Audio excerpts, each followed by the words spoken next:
Presidente, nós temos seguidos ingressos judiciais contra pessoas vulneráveis que não têm dinheiro para comer nessa cidade.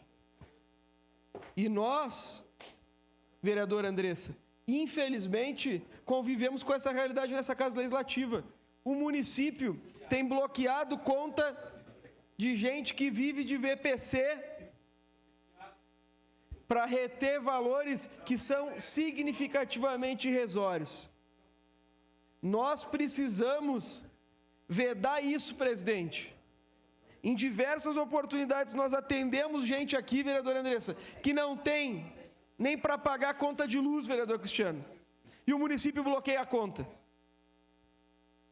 Que não tem para comprar a fralda da criança. E o município bloqueia a conta. Nossa proposta é que haja uma autodeclaração junto à receita do nosso município, para que a pessoa física que comprove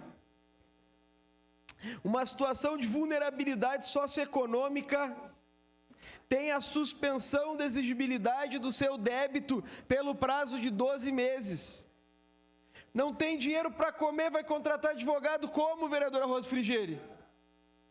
Então, nossa proposta, junto à emenda número 3, é suspender a exigibilidade do crédito quando a vulnerabilidade social pelo prazo de 12 meses, para que nós possamos garantir que as pessoas em situação de vulnerabilidade social não tenham sua conta bloqueada por esse município. É isso, presidente.